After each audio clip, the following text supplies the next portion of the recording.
From boardrooms to break rooms. If it's business, it matters.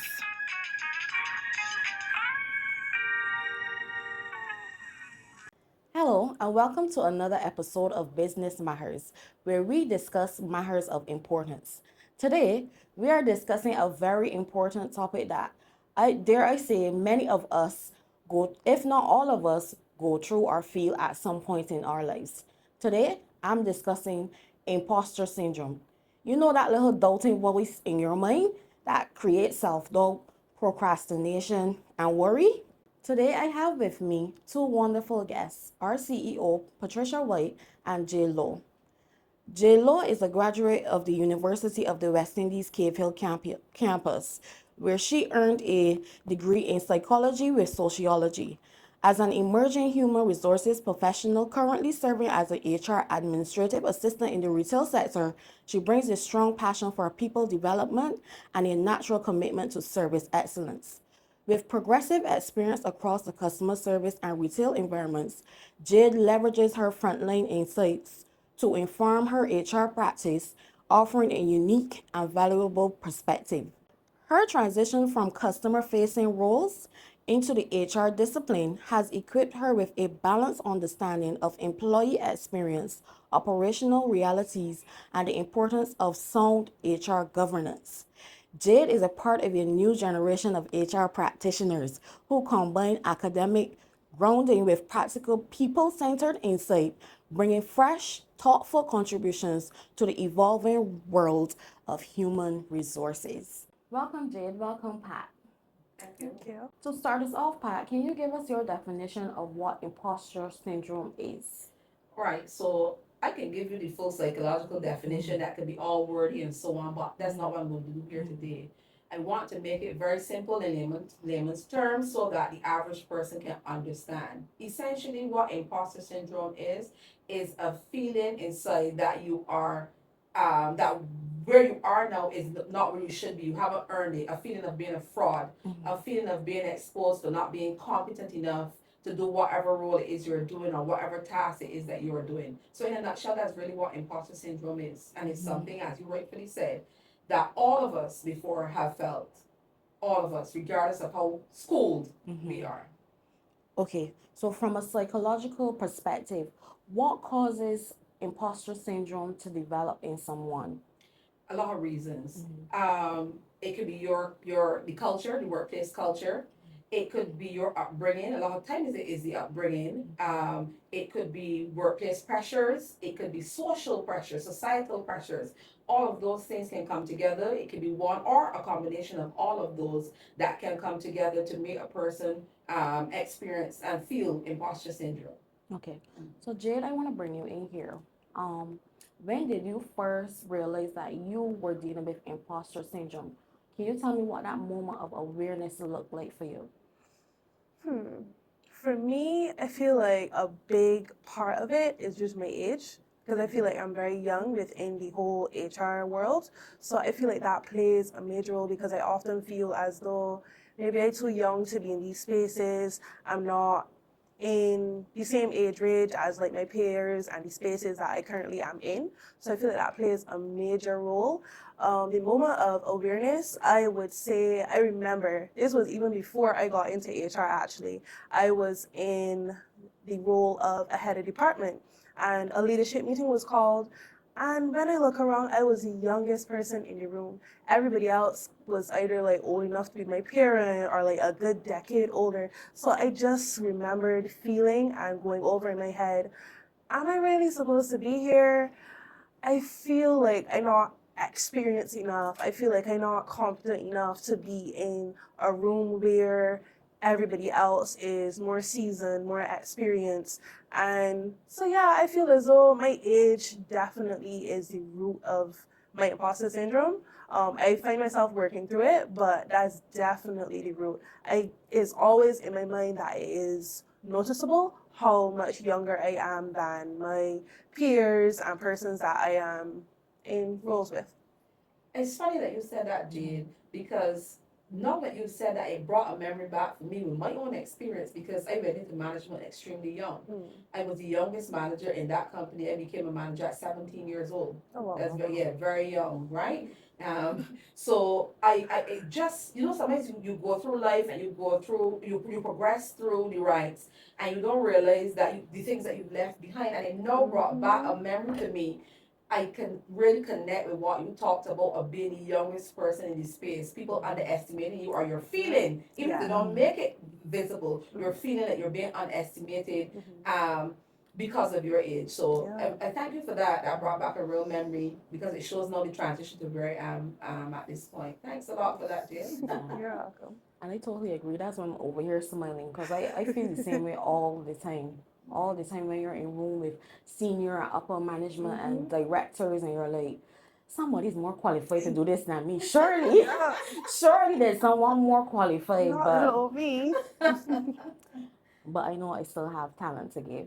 Yes. And that's why I'm in the room. Yes, Correct. wonderful. Correct. There you go. Wonderful, yeah, wonderful. I love that, Rebekah. So you gave me a little bit snippet just now, Jade, where you talked about your age and something how you would go to the meetings and you would think you're the youngest person in the room. Is there anything else? How else did it affect you mentally and emotionally on a day-to-day basis?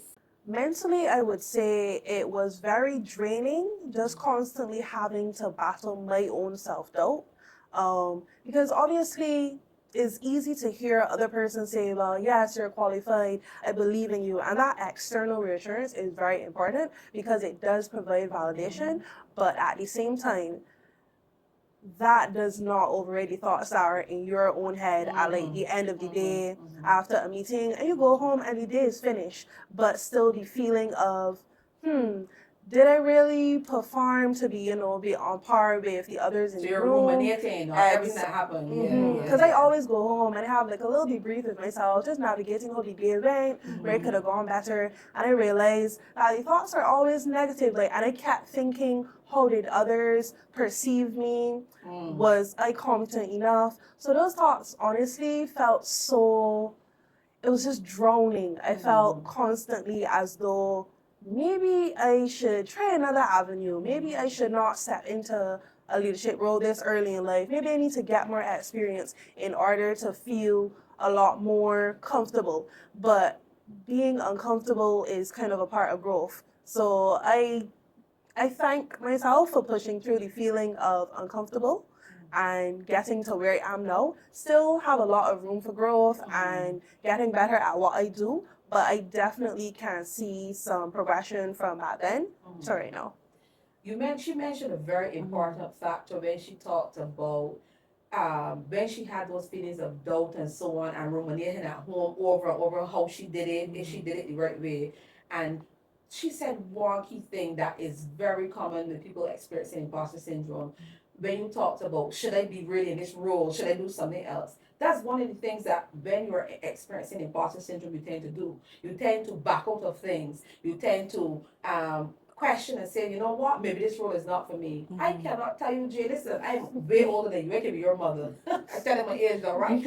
I can be your mother, right? And I cannot tell the amount of times that I have backed out of interviews. Not because I don't check all the boxes. When I look at the qualifications that are required, the experience that are required, I have all of them. But I have backed out of interviews, backed out of presentations, backed out of networking because of that feeling that comes over you, right? The feeling that comes over you. And to be quite honest, when you look at the quality of work that I have produced in any sphere that I've been in, the quality is extremely high. I can tell you that, not beating my own drum, but from what, my superiors would have said and other people. But it's the feeling that you get and the voice in your head that it is so hard sometimes to overcome that voice. That point you made about wondering if you should take a step back, it is very critical because it makes you miss out on a lot of good things. It makes you miss out on a lot of opportunities, and it's overcoming that. And I'm glad that you stayed the course and you overcame that. So good stuff. Thank you. Okay. I want to pull something from what you said just now. You said, I'm going to pull the positive because you skipped over it so fast. You said sometimes people in your life will show up and tell you, well, you did a good job, and then you take it back. You're like, I'm not sure about that. I just want to give kudos to those people who show up for you and who see you, especially in That those makes a times of difference. doubt. Something as so simple as telling you look nice today to change somebody's, because you might see somebody walk in the room and put together very well, and you might say, she feels she's all that. Whole time in her mind, she's like, this clothes a little old. I ain't feeling my best today. I ain't sure if I look good. But you could find that giving a person small compliments. Something that I think that we don't do Often enough. enough, yes. Giving person small compliments. Don't matter if you think that person is on top of the world, can change somebody's stop those thoughts that's in somebody's mind, can change their reality and their perspective. So for those who are listening, if you are the person that compliments people, keep complimenting persons. Correct.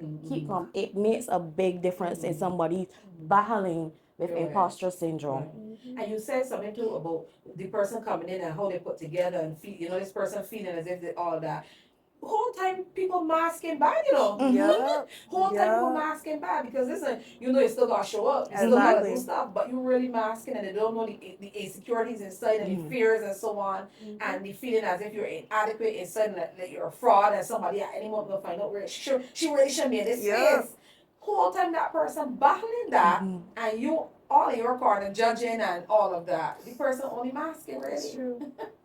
Yep. You gotta give each other grace a bit more. Yep. I can't tell you how many times I've been into meetings and I will be giving persons guidance or advice. And I'm just talking from my experience, I'm talking from my heart, because I believe we go through what we go through so we can pass it on and gift it to others. And persons listening on will be like, Rebekah, I like how you handle that. How did you come up with that? I can't remember what I said. I cannot remember what I said. You said it just from your heart. Just from my heart. I'm starting to be like, you do such a good job. I don't know how you get persons to come. I don't know how you get persons to. And I'm like, what did I say? So just because it wasn't rehearsed, right? Yes. Just came from deep within. Yep. All right. So many people think imposter syndrome is just self-doubt, but we know, especially persons who've been through it and go through it, that it can run deeper. Some experts suggest it may be linked to trauma or past experiences. Can imposter syndrome develop as a trauma? Yes, it certainly can. You will find it tends to come.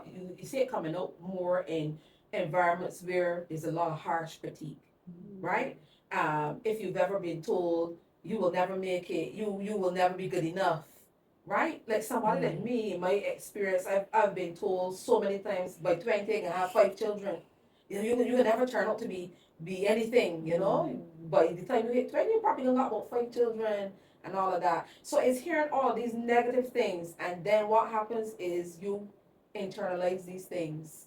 You internalize them, and it starts to become part of your psyche, and then that tends to then imprint on you, and you start to doubt yourself with a lot of things. So you find workplaces that you have a boss who is highly critical and so on. You tend to find a lot of that coming up then. If you can't make a mistake, environments where you get highly penalized if you make a mistake, especially if it's the first time you're making a mistake and they come down on you with a heavy hammer, you find then that you tend to develop things like that. Everybody may not, but when you see it coming out, there are environments like that. Okay. Right? From trauma associated with that. Very good note. But I'm going to pause here as we take a word from our sponsors.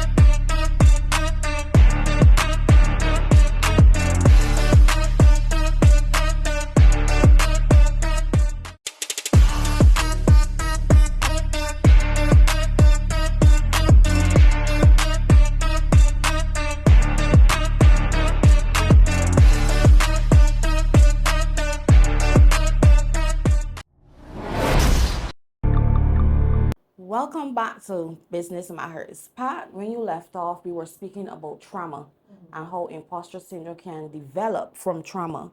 So in addition to mental and emotional aspects, because I know when we think about imposter syndrome, we hear imposter syndrome, we always think, it's just a little voice, man, Yeah. that's just a little voice in your head.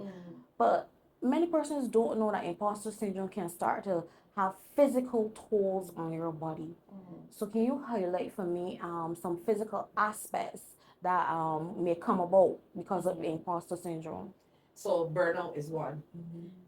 Similar to what Jade mentioned about going home at night and ruminating constantly on what did I say right and what did I say wrong and how did people perceive me, and how will it make me look, and can I step back in that room again because I look like an idiot. You end up with burnout because thinking about it all the time, you're not resting, the mind is in overdrive, and so on. You can end up with burnout.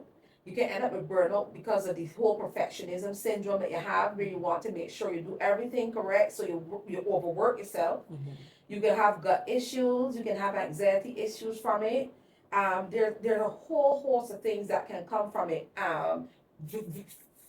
Physical anxiety, you can actually see the person sweating, nervousness. So many other things can come from that other than this little voice that people think is just in your head, right? And if you do not learn to deal with it, it can follow you all the way throughout your career and be very debilitating. Yeah. Right?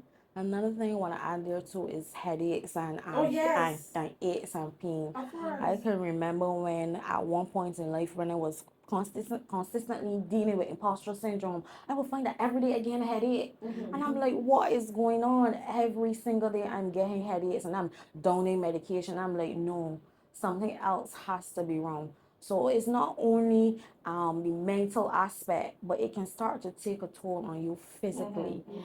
Jade, did you ever see any of these signs when you were deep in imposter syndrome? Definitely the anxiety.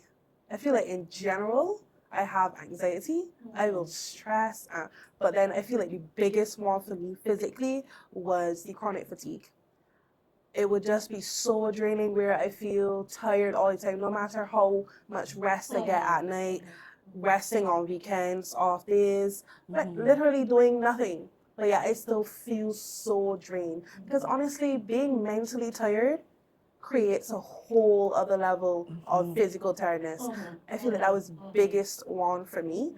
And because of that, I really wasn't sure how to get out of it, because obviously if you say you're tired, everybody's just saying rest, rest. But I am The mind is resting. not at rest. The body's at rest, but not the Exactly. mind. Like I'm sleeping, but like I really not resting, relaxing, and resetting to start the day fresh. While I'm sleeping, I know that I have the thoughts just running in my head, going through what I did, how I could have done it better. And then the fear of failure, I feel like is also a big aspect of imposter syndrome, because you're constantly, as much as you do have the self-doubt, you still constantly want to prove to yourself and prove to others that you deserve to be here. So you tend to you try to work even harder to avoid failing, because you feel as though if I fail, everybody's gonna think she's not supposed to be here, she doesn't belong. I was right. Exactly. So you don't want to prove them wrong, but in having them right, yes, you don't want to prove them right,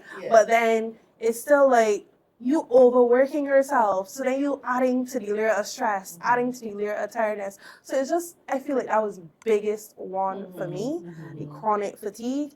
And it was a lot. It was a lot. So I want to ask you a question. I know Rebecca is posting, but it brings something to my mind, right? And I'm asking you on behalf of both of us. Now that you're sitting in this space with us, who are significantly older than you are, you are the old Rebecca. No, I am older than you. And we have more experience than you have professionally, right? Does it give you a little ease that it was not solely attributed to your age? Does it help to feel a little better to see that even at our age, we still experience it and so on? So it's not really confounded to the age. Yes. As I said, my age plays a big factor in it, but hearing other people and seeing and witnessing other people not only navigate it, but literally work through it and get to where they are at in life, like you both, is so refreshing and is inspiring almost, because I feel like it gives me the motivation to keep pushing through and keep working harder because I do deserve to be here. And when you Amen. ground yourself in yourself and your qualifications, your capabilities, I feel like nobody can take that away from you. So as much as I have the doubts in my head, I literally have the proof on paper that I belong here. Yeah. So definitely seeing you guys is honestly so helpful. Good. I'm glad to hear that. I'm glad to hear that. And that's why these conversations are very important too. Agreed. You will find that a lot of people they don't talk about it because they want everybody to believe that Correct. they just woke up and became a master at everything that they're doing and they're such an expert and they never have any doubts and I'll tell you the truth, I detest people that operate like that Yeah. because it's so far from the reality for most people. Yeah. I ain't saying they're not exception to the rule, but it's so far from the reality for most people, and people don't like to be real. They don't want to be honest about it. Yeah. But we would help so much more people if we are honest about these things, right? I say that all the time. I said if so much of us, if we would just open up and tell our stories, we would help so much people get to where they want to get. And that's the way I always tell my story. I tell people I am an open book. You could ask me anything. I've will been through answer. it all. Yeah. And I'll tell you I went through it all and I still got to where I needed to go and it will continue. Correct. If we would be more real, especially as women. I got a thing for womanhood. So especially as women, if we would come and say, you know what? I went through this, but this is what I did. Correct. We could give keys and directions to persons to help them along, Yes. Navigating, especially in the corporate world. Yes, they need to be ventilated Yes. more. So true. So let's step into the work life a little bit. Can you tell me how imposter syndrome impacts someone professionally, in their careers, in pursuing opportunities, or when I say opportunities, promotion or a different job? I know you pulled in a little bit earlier, but just to lay out a little more. So, because you have that debilitating feeling inside in your head, right? You don't want to be seen as a fraud. And as Jade rightfully said, you have all the evidence there, You got the degrees, you have the experience, you've worked in the different roles before. But because you don't want to be seen as a fraud, you don't want to fail. And that's one major thing for me. I hate failure, I think that's what fuels my imposter syndrome. I hate failure. I have a bad thing about that. It's not good because sometimes failure is good for growth. I hate failure. So because you don't want to look like a fraud, you don't want to fail, you then start to engage in avoidance. So you will see all kind of opportunities come up. For me, all opportunities come before me, and I will say, see me? I look at the profile and I take every single box, actually surpass the boxes. And I will say, you know what, not me. I ain't doing that. I just can't be bothered. And then sometimes how you feel when you get into the rooms. So let's say, for example, there's a job you apply for, and sometimes how they make you feel when you step into the rooms. It makes that imposter syndrome reach sky high now because you've gone into the room, 16 men on a panel. And when I say men, I mean humans, not men. 16 humans on a panel, and everybody, like, if you come in before the prison panel to interrogate you or something, right? That makes it worse. And then this person shooting the question at you, and before you can even answer that one, the next person shooting the question at you throws you off balance. And then you got your own stuff happening personally in life. People talk about shut off, but let me be real. You can't shut off everything. Not that easy. So you got the child sick home, or the child you just was at the emergency room all night with the child, you come home, you got the interview, you don't want to cancel because you don't want to seem a professional. So then you go through it. So you see all these things mounting up, and then you come before people and you don't perform. So it is all these things. The fear of failing. And so you backtrack on your opportunities. You start going to things that you get invited to speaking engagements and you turn them down. And you can tell that I'm being real specific, so it tells you this my own experience, right? You back out of speaking engagements, not because you don't have something that you have to say, and not because the message will not resonate with people, but because that imposter syndrome is so debilitating that when you up on that stage now, will somebody say, you know what, this little girl from the Bayland, or this little girl from wherever, Carrington Village, she shouldn't be here. What's she doing up there? You tell yourself, no, they can start this. So, this person know you from back in Carrington Village. What's she doing up there? You think she should be up there? All of that come and it overpowers you. So you say, oh no, to avoid that, I ain't doing any of it. But guess what happens then? You miss out on all of the fruitfulness of life, all of the opportunities that could be laid before you, all of the rooms that you can step into. You miss out on all of that. It's true. Right? And one thing I have found, Pat, because you know people like to carry you back to or judge you based on your past. Like But to I humble tell you. them, Yeah, to humble you. yes, That is it, but I Jade. To tell humble you. them, yes, I am the girl from such and such. I am the girl that was a cashier, and I made it. And look at me now. Correct. And you can make it Yeah. too. So that didn't define my life, but it pushed me forward. So I correct. don't try to hide it. I wasn't. Yes, that's me. That's what I. That's where I came from. Yep. Correct. Yeah, and this is where I'm going. So if I Correct. if I made it, you can make it too. Exactly. Yeah. Exactly. Love that. All right. So, from an organizational perspective, what are some things that employers or organizations can do to minimize an environment where imposter syndrome thrives? So it starts with leadership. Let me say why it starts with leadership. Because everybody looks to leadership to steer the course, right? To model. So it starts with leadership. We need to have leaders who are emotionally intelligent, right? First of all, we need to have leaders who are emotional, and I didn't mean on paper, because many of them go on the train on paper, but they don't Can't put it into they don't practice practice properly. it, right? They expose it, but they don't practice it. They don't really solidify it in practice. Meaning that you have to recognize when your people are struggling. Yes. You have to recognize, okay, if I gave Rebekah this opportunity, I realize every time she's saying no, no, no, and I can see her capabilities, then it means I gotta pull Rebekah into my office and we gotta have a conversation, a deeper conversation. And I mean a heart to heart, not one where I'm reprimanding Rebekah. Well, I use Rebekah because I was her manager at one point, right? I'm gonna pull her into that room and I'm gonna say, Rebekah, well, listen, I realize that every time I throw an opportunity at you, you always try to turn it down and so on. Talk to me. What's happening? Tell me your thoughts whenever you hear I bring this opportunity. Tell me how you're feeling. Right? And let me understand from her perspective. And then it gives me the avenue now to say, okay, this is what I can do for you. Tell me if this is what you would want. This is what I can do for you to help you get a little bit more comfortable. And try to build into her, pour into her, so that she can realize and drown out that voice. That's the first. So it starts with leadership. Also with leadership, it comes down to giving people the room to make mistakes. Correct. You will make mistakes. We are not perfect. You will make, as much as you hear me talk about me being a perfectionist, I don't manage like that though.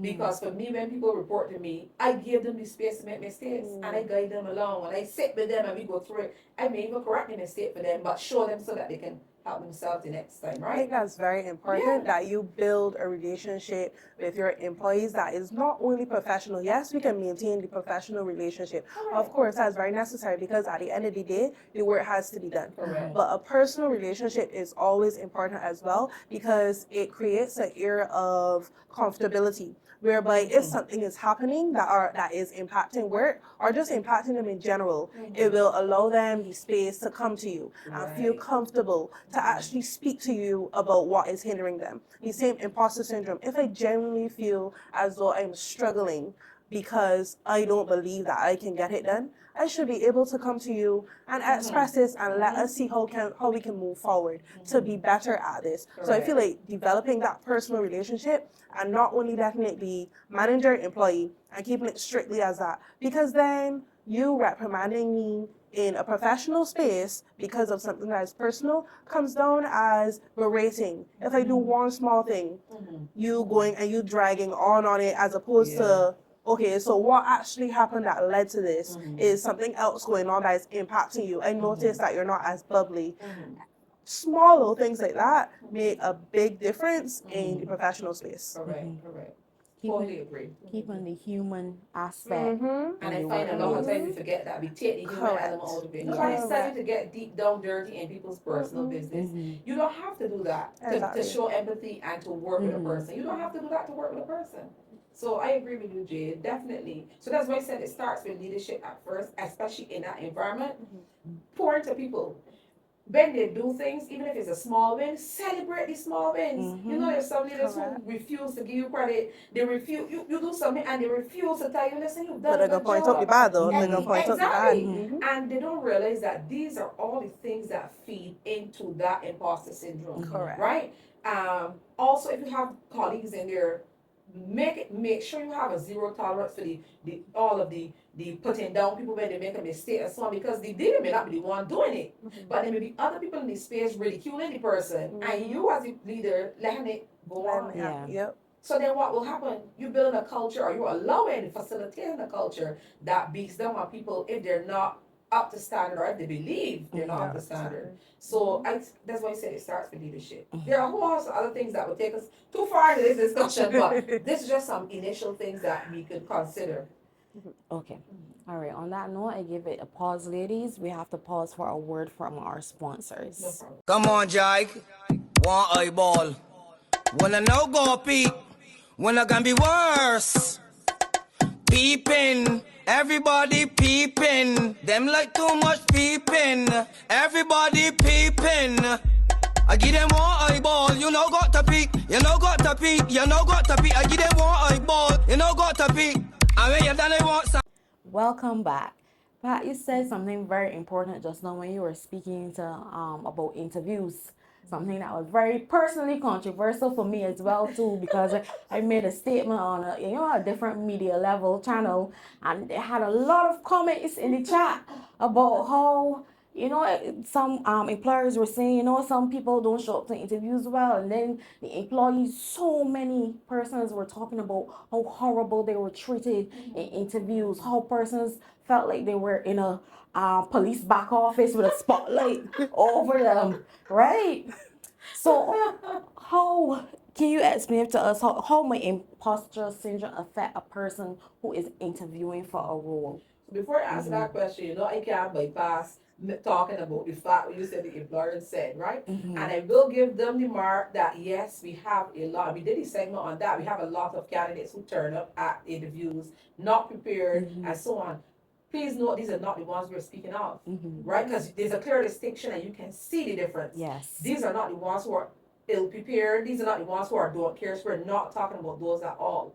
The ones we're talking about are the ones who turn up. They're qualified on paper. And if you go in a space where they're comfortable, you can see them take over that space.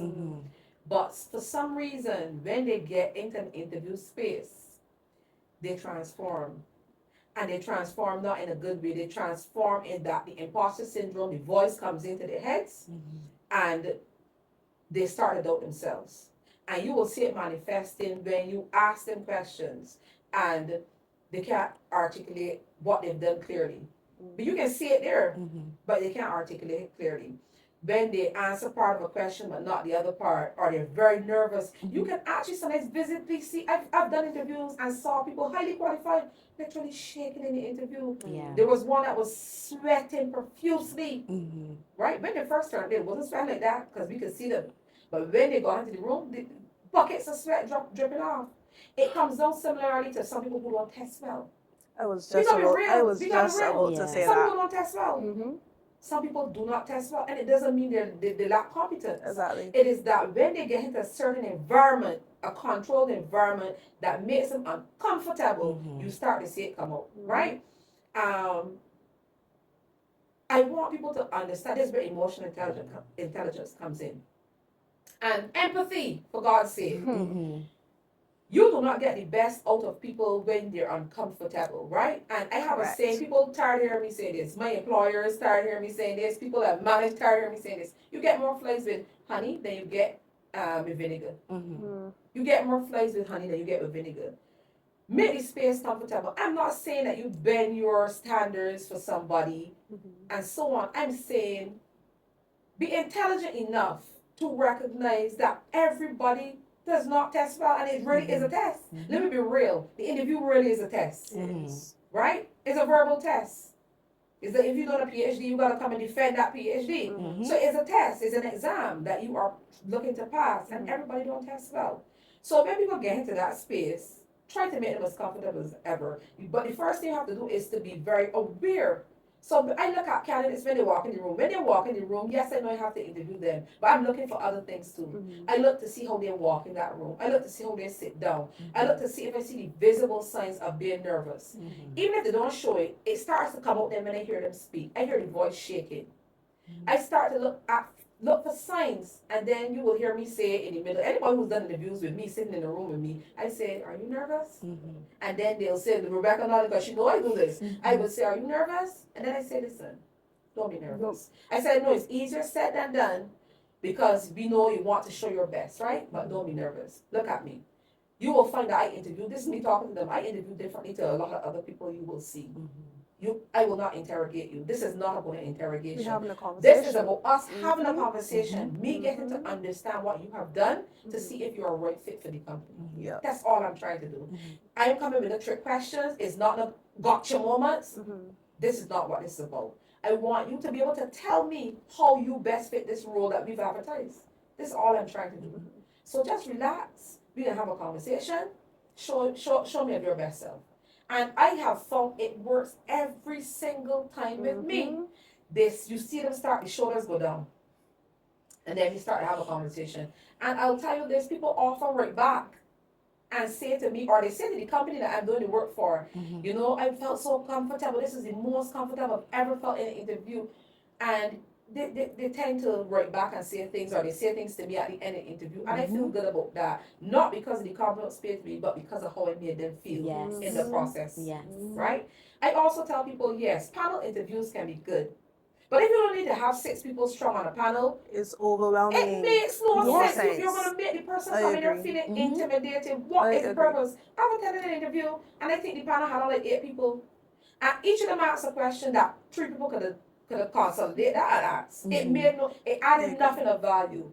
If the additional persons in that panel or on that panel add no value, it makes no sense. All you're doing is intimidating people. And I'll tell you this, and people will be upset. Intentional as well. It is intentional. This is what I'm about to hit now. Because people they're gonna get upset at me when they make this statement, but it's the reality. It's an ego thing for a lot of people.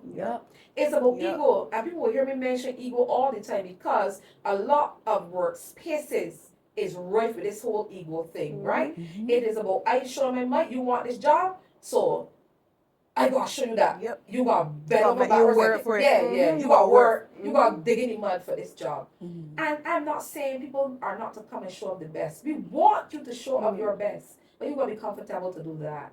And you can't be comfortable if I come and make you feel it if you're in front of the prison panel. I think that also sets the tone for the culture and the environment of the role that you're going into. Because in the interview, I already feel as though you lording over me or demeaning or whatnot. What's your culture? How is your culture? Exactly. I don't want to be a part of it. I immediately don't feel safe. I do not feel safe. Correct. And I also interview, when I go to interviews, I interview the place as well too. Yes. I need to know if you're suitable for me too. Correct. Because you will not tarnish my brand. Correct. It's a two-way street, right? So very, very on point, Jade. Is an ego thing. A lot of times it's an ego thing. And we have to move away from this old-time way of how we interview people and this old-time way of how we recruit people and come into the modern world. This is a partnership in reality. And let me start off on the footage, the footage that this is a partnership. The footage, that is a partnership. We're going to work together, and let's see how we can make people comfortable enough to be their true selves in the interview. Because it works in both ways. We get the best out of them to see what they can do, but also if they're not suitable, it comes out too. Yes. Correct. Thank you, Pat. If they're not suitable, it comes out too. Trust me when I tell you. It comes out too. You make them comfortable enough to tell you everything. Yes. And that doesn't mean that you have to accept the everything, right? You might hear some things that, this may not be suitable for this role, right? But, it may be suitable for another one. Yeah, exactly. Yes. I was just about to say, just because this does not suit you, but like if I have any others, you could if I connect well with you, then be hiring for XYZ as well. Are you interested? Try it there. Are you interested? I feel like based on this interview, that would be more suitable for you. Yes. I agree. And I know you mentioned if you sit in interviews, there's something that you would take, and I totally took it away. I tried it. I do all of your techniques, and then added some. Yes. I feel so good to hear that. Very much so. I always tell persons, don't be nervous. This is just a conversation. That's my favorite line. This is just a conversation. You touch my heart so much. Me getting to know you, and you getting, and I also tell them, and you getting to know the company a little better. Correct. I can't tell you how much people at the end of the interviews. Furthermore, we have extended interviews because we're going to a long conversation. Talking about anything. And then two, they said, this is the best interview I've ever been to. That's She's like, you made really me feel nice to so hear. comfortable. Yep. And they always say, I wish more persons were like you. This is the strangest thing I've ever experienced. Like it's so it odd. throws them off. Yeah, Yeah, yeah. like Because it's you so forget it's odd. an interview. Yeah, not used to it. Not used Yeah, to it. so definitely carry on that torch. Yeah. Glad to hear that, man. You know, warm my heart so much. I did something right. That's something. All right, so winding down a little. So I know we talked a lot about what imposter syndrome is, how it might show up in your work life, how it might show up in your personal life a little bit. What are some effective strategies that we can use to effect As individuals. yes, as individuals to combat imposter syndrome? So I'm gonna ask you, Pat, and then we'll let Jade walk us through anything that she she's would done. have done. So again, it starts with the environment. First of all, we have to start how we're brought up. Let me start from the home first, because most things start from the home. We gotta stop telling children, you're going to be this or you're going to turn out this way and so on, right? Start to pour positive things into children. Let me start from there, because as you guys know, I'm a child advocate too, right? That's one of my areas of specialty too. Start to pour properly into children. Stop with this thing, oh, you foolish and you stupid and you slow and we gotta stop with that. We gotta stop with that. Even if they're weak in some areas, say, okay, you don't quite get this. Let me see how I can get you up to here. That's the first thing we gotta start doing. If we move past that now, we're talking about the work environment. We have to start making the place a space that people are comfortable to say, I am uncomfortable. Please help me. Because a lot of places are not like that. Please help me. Can you help me? If we're leading people, make them comfortable enough to ask us for help, to be able to say, listen, I know that I have the degree and stuff, but I'm real scared to do this, boy. I'm real uncomfortable. That's when you get to pour into them and help them be assured, be self-assured, and so on.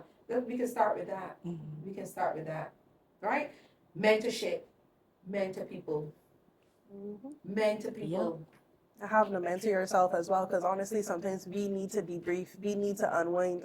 Correct. So glad it started, because you know it's your turn now. Tell us now some of the things you've done.